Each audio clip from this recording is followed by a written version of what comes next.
এখান থেকে কিছু কাঁকড়া নিলাম। এই যে এই কাঁকড়াগুলো হচ্ছে 3 পিস দাম 200 টাকা। এখানে বোলা থেকে শুরু করে সমস্ত কিছু রয়েছে, তোমরা নিতে পারো। এই দেখুন এখন কিন্তু লেখা চেঞ্জ হয়ে গেছে, শ্রী জগন্নাথ কালচারাল সেন্টার হয়ে গেছে, যেটা জগন্নাথ ধাম ছিল। এই রুমে ঢুকলাম, এই দেখুন কিং সাইজ একটা বেড রয়েছে, এটা এসি রুম, এসি রয়েছে, ফ্যান রয়েছে, ডেকোরেশন দেখুন। নন এসি রুমের ভাড়া হচ্ছে 450 টাকা। হ্যাঁ, ভাড়া খুবই কম, এই হোটেলের ভাড়া খুবই কম।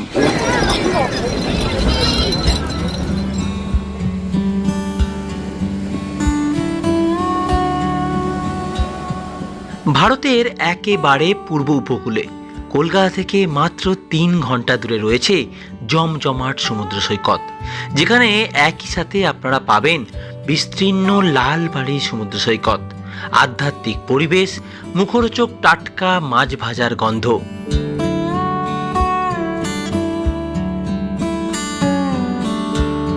সব মিলিয়ে একটা দিন বা 2 দিনে ছুটি কাটানোর সেরা ঠিকানা হচ্ছে দীঘা।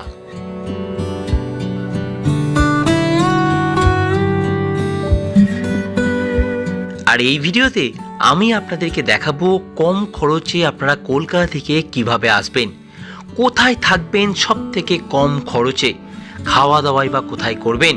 আর এই সব কিছু নিয়েই থাকছে আজকের জমজমাট দীঘা ভ্রমণ।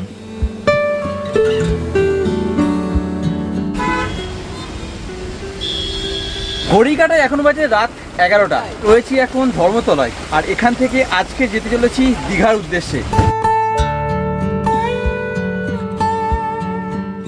রাত 11:45 দীঘাগামী এসবিএসটিসির বাসে উঠে পড়লাম। গন্তব্য দীঘা। ভাড়া পড়লো আমাদের 145 টাকা। বৃষ্টি ভেজা কলকাতাকে পিছনে ফেলে আমরা চললাম দীঘার উদ্দেশ্যে। ঘড়ির কাঁটায় তখন বাজে প্রায় 3:30। আমাদের বাস এসে পৌঁছলো দীঘা। বন্ধুরা, ঘড়ি কাঁটায় এখন বাজে ভোর 3:30, আর আমরা এই মুহূর্তে এসে পৌঁছালাম ওল্ড দীঘা। এটা হচ্ছে ওল্ড দীঘা মোড়। আর আজকের আমি আপনাদেরকে দেখাবো ওল্ড দীঘার মোড়ে খুব সস্তায় একটা থাকার জায়গা, কিন্তু এখন নয়, সকালে। এখন অনেক রাত, তো চলুন আগে রুমে যাই, গিয়ে একটু ফ্রেশ হয়ে নিই, সকালে তোমার সাথে কথা বলছি। সকালে ঘুম থেকে উঠেই প্রথমে আমরা চলে এলাম ওল্ড দীঘার মাছের বাজার, যেখানে বিভিন্ন প্রকারের মাছ বিক্রি হচ্ছে। এটা হচ্ছে ওল্ড দীঘার মাছের বাজার, একদম জমজমাট সকাল সকাল, আর প্রচুর মাছ বসে। আমাদের মতো অনেকে কিন্তু এই ওল্ড দীঘায় বলুন বা নিউ দীঘায় এসে মাছ কিনে রান্না করে কিন্তু খেতে চায়, তাদের জন্য অপশান রয়েছে। ওল্ড দীঘা মার্কেটে চলে আসুন, মাছ কিনুন, রান্না করতে দিন, করে খান।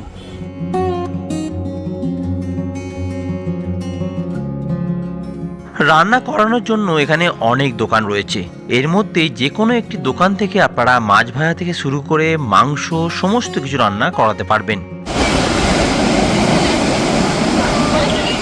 Good morning from Digha. বাঙালির খুব পছন্দের এই সমুদ্র সৈকত। সকাল থেকে ওয়েদারটা খুবই সুন্দর, মাঝে মাঝে বৃষ্টি হচ্ছে, আবার রোদও বাড়ছে। আর এত সুন্দর একটা ওয়েদারে যদি আপনারা 1 দিন বা 2 দিনের ছুটিতে দীঘা আসেন, কম খরচে আপনারা কোথায় থাকবেন সেরকমই একটা হোটেলের সন্ধান দেব, সাথে বলবো আপনাদের কত টাকা খরচ হবে। তবে চলুন শুরু করি। এই রাস্তা দিয়ে সোজা একটুখানি গেলে কিন্তু সি বিচ, আর ঠিক এই দিকটা আমাদের হোটেল। চলুন যাই। আজ আমি আপনাদের দেখাবো ওল্ড দীঘার বুকে খুব সস্তায় একটা হোটেল, অঞ্জলি গেস্ট হাউস। চলে এসেছি কিন্তু আজকে আমাদের আস্তানা। এই যে পিছনে রয়েছে অঞ্জলি গেস্ট হাউস। সামনে এতটা বড় একটা পার্কিং এরিয়া রয়েছে, যেখানে তোমরা 4 চাকা বা 2 চাকা গাড়ি পার্কিং করে রাখতে পারবে। আর এই হচ্ছে অঞ্জলি গেস্ট হাউস। এই দেখুন, এই হচ্ছে হোটেল। তো চলুন ভেতরে যাব, গিয়ে আপনাদেরকে দেখাবো। এই দেখুন ঢুকেই এই হচ্ছে রিসেপশন এরিয়া, খুব সুন্দর বেশ। এটা হচ্ছে রিসেপশন এরিয়া, দেখতেই পাচ্ছেন। এইদিকে রুমগুলো রয়েছে, আর নিচের তলায় কিছু রুম আছে। চলুন আপনাদেরকে এদিকে কিছু রুম দেখাবো। দেখুন এই ওয়েলাম, এইদিকে পরস্পর রুমগুলো রয়েছে। আপনাদেরকে একটা রুম দেখাবো, 201 নম্বর রুমটা দেখাই। এই রুমে ঢুকলাম, এই দেখুন কিং সাইজ একটা বেড রয়েছে, এটা এসি রুম, এসি রয়েছে, ফ্যান রয়েছে, ডেকোরেশন দেখুন, একদম ঝাঁ চকচকে পরিষ্কার পরিচ্ছন্ন রুম। কিন্তু একটা ওয়ার্ডরোব রয়েছে, এদিকে রয়েছে টিভি, টি টেবিল, আর এদিকে কিন্তু ছোটো বারান্দাও রয়েছে। তোমাদেরকে দেখিয়ে দিই, এই দেখো, এই দেখো, এই যে এদিকে রয়েছে বারান্দা, যেখান থেকে তোমরা একটা এরকম ভিউ পাবে। এই হচ্ছে বারান্দা সেকশন। চলো তোমাদেরকে দেখাই, এদিকে ওয়াশরুমও দেখিয়ে দিই। ওয়াশরুমটা হচ্ছে এইটা, এই যে একদম পরিষ্কার পরিচ্ছন্ন ওয়াশরুম। তো দেখলে তোমরা একদম ঝাঁ চকচকে পরিষ্কার পরিচ্ছন্ন রুম কিন্তু রয়েছে। ভাড়া খুবই কম, এই হোটেলের ভাড়া খুবই কম। ওল্ড দীঘার বুকে যদি আপনারা মনে করেন কম খরচে থাকবেন, তাহলে আমি বলবো চলে আসতে পারেন অঞ্জলি গেস্ট হাউসে। একটা হোটেলের একটা রুম দেখালে তো হবে না, আরও একটা রুম আপনাদেরকে দেখিয়ে দিই একটু। 209 নম্বর রুমটা দেখাই। এই দেখুন, এই হচ্ছে রুমের কোয়ালিটি, একদম পরিষ্কার পরিচ্ছন্ন রুম। ফ্যান রয়েছে, এসি রুম নেই, নন এসি রুম। টিভি রয়েছে এদিকে, এদিকে রয়েছে ওয়াশরুম দেখুন, আর এইদিকে রয়েছে ব্যালকনি। এইবারে আপনাদের রুমের রেটটা বলে দিই। নন এসি রুমের ভাড়া হচ্ছে 450 টাকা। হ্যাঁ, মাত্র 450 টাকায় আপনারা নন এসি রুম পেয়ে যাবেন। আর যদি আপনারা এসি নেন সেক্ষেত্রে পড়বে 850 টাকা। 850 টাকায় আপনারা এসি রুম পেয়ে যাবেন, 450 টাকায় আপনারা নন এসি রুম পেয়ে যাবেন।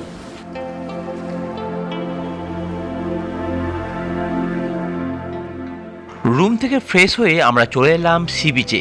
আমাদের হোটেল থেকে সি বিচের দূরত্ব মাত্র পায়ে হেঁটে 2 মিনিট।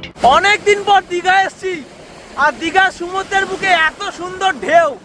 ওল্ড দীঘায় রয়েছি, সত্যি বলছি দারুণ লাগছে, দারুণ। অনেকদিন পর দীঘা এসেছি। দীঘার সমুদ্রে এসে এই যে ধরতে বললাম একটা কাঁকড়া, এই দেখুন। অনেকে দেখেন জলের মধ্যে তলিয়ে গেছে এই জায়গাটা, এই দেখুন রয়েছে আমার পিছনে। এখন রয়েছে ওল্ড দীঘায় আর ধরেছি কাঁকড়া, এই দেখুন জ্যান্ত কাঁকড়া একদম, এই দেখুন। বাবা রে, ও বাবা, দীঘায় ঢেউ দেখো, ঢেউ। ওরে ভাই রে ভাই, কি ঢেউ!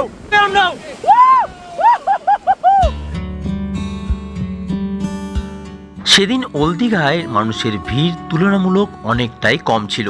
আমরা অনেকক্ষণ সমুদ্রের জলে স্নান করলাম। এরপর রুমে গিয়ে রুম থেকে ফ্রেশ হয়ে চলে এলাম লাঞ্চ করতে। এই হচ্ছে মোড় থেকে জাস্ট ঢুকেই আপনারা দেখতে পাবেন বন্ধু হোটেল অ্যান্ড রেস্টুরেন্ট। এই দেখুন, এই হচ্ছে হোটেল, এই হচ্ছে মিঠুনদা। দাদা এখানে সবজি ভাত কত করে প্রাইস? সবজি ভাত 70 টাকা। 70 টাকা সবজি ভাত। আনলিমিটেড খাওয়া দাওয়া কি, মানে ওই ভাত আনলিমিটেড, তাই তো? আচ্ছা, তাহলে যদি কেউ চিকেন খায়, চিকেন এলে 170 টাকা। 170 টাকা। আর ডিম? ডিম 80 টাকা, মাছ 90 টাকা। মাছ 90 টাকা। মাছ অনেক বিভিন্ন রকম রেট আছে। আচ্ছা, আপনাদেরকে কম খরচে হোটেল তো দেখালাম, কিন্তু ওল্ড দীঘার বুকে কম খরচে খাওয়া দাওয়া করবেন কোথায়? তার জন্য রয়েছে এই হোটেলটা। এই হোটেলে কিন্তু অনেক সস্তায় আপনারা খাওয়া দাওয়া করতে পারবেন। সেদিন আমরা ওল্ড দীঘায় বন্ধু হোটেল অ্যান্ড রেস্টুরেন্ট থেকে চিকেন থালি অর্ডার করেছিলাম। ভাত, ডাল, চচ্চড়ি ও সাথে ছিল চিকেন। খাওয়া দাওয়া শেষ করে এবারে আমাদের গন্তব্য দীঘার জগন্নাথ মন্দির। দীঘার চৈতন্য স্ট্যাচু, এই দেখুন চলে এসেছি দীঘার জগন্নাথ মন্দিরের সামনে, আর এখন পেরোচ্ছি চৈতন্য স্ট্যাচু। তো চলুন ভেতরে যাই। এই দেখুন, এখন কিন্তু লেখা চেঞ্জ হয়ে গেছে, শ্রী শ্রী জগন্নাথ কালচারাল সেন্টার হয়ে গেছে, যেটা জগন্নাথ ধাম ছিল। তো চলুন ভেতরে যাই, জগন্নাথদেবের দর্শন করি। খোলা এবং বন্ধের সময়টা দেখে নিন। সকাল 6টা থেকে দুপুর 1টা পর্যন্ত খোলা থাকে, আবার বিকেল 4টে থেকে রাত 8টা পর্যন্ত খোলা থাকে। ঢুকে পড়েছি দীঘার জগন্নাথ মন্দিরে। চলুন মন্দিরটা আপনাদেরকে একটু ঘুরিয়ে দেখাই। এখন প্রচণ্ড রোদ আর নিচের ফ্লোর প্রচণ্ড গরম। যাই হোক, আপনাদেরকে দেখাই একটু। এই হচ্ছে দীঘার জগন্নাথ মন্দির, সামনেই রয়েছে। চলুন প্রভুর দর্শন করি। সামনে রয়েছে গরুড় স্তম্ভ, গরুড় দেবতা। চলুন ভেতরে যাব। এই মন্দির, পরিবেশটা ভালো লাগে, পরিবেশটা বেশ শান্ত নিরিবিলি।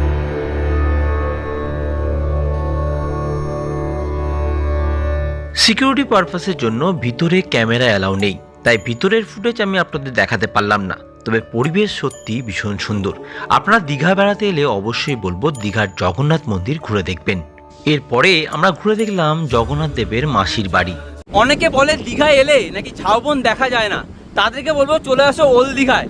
দেখো একদম ঘন ঝাউবন রয়েছে, কিন্তু এত ঘন ঝাউবন শুধুমাত্র দীঘার বুকেই আপনারা পাবেন। এরপর বিকেল গড়িয়ে সন্ধে হলো, জমজমাট দীঘার মার্কেট বসলো। সন্ধে হতেই মানুষের ভিড়ও বাড়তে লাগলো। বিভিন্ন রকম মাছ ভাজার গন্ধে পুরো দীঘা মোমো করলো। সন্ধ্যাবেলাটা দীঘার মার্কেট একেবারে জমজমাট। বাচ্চাদের জন্য রয়েছে বিভিন্ন রকম অ্যাক্টিভিটি। উত্তাল সমুদ্রের পাড়ে বসে মাছ ভাজা খাওয়ার মজাই কিন্তু একদম আলাদা। সেটা শুধুমাত্র আপনারা দীঘাতেই পাবেন। তাহলে আর কি, আমার তো ঘোরা হয়ে গেল দীঘা। আপনারা চলে আসুন এই বর্ষায় দীঘা, আর থাকতে হবে আপনাদেরকে কিন্তু এই অঞ্জলি গেস্ট হাউসে। আমি স্ক্রিনে নাম্বারটা দিয়ে দিলাম, আপনারা ফোন করে কথা বলে নিন। আর চলে আসুন মাত্র 450 টাকা আপনারা কিন্তু এখানে নন এসি রুম পেয়ে যাবেন। তাহলে এই ভিডিওটা আপনাদের কেমন লাগলো আমাদেরকে অবশ্যই কমেন্ট করে জানাবেন। ভিডিও ভালো লাগলে লাইক কমেন্ট শেয়ার আর চ্যানেলটি অতি অবশ্যই সাবস্ক্রাইব চাই কিন্তু। দেখা হবে পরবর্তী ভিডিওতে, ততক্ষণ ভালো থাকবেন, সুস্থ থাকবেন, টাটা।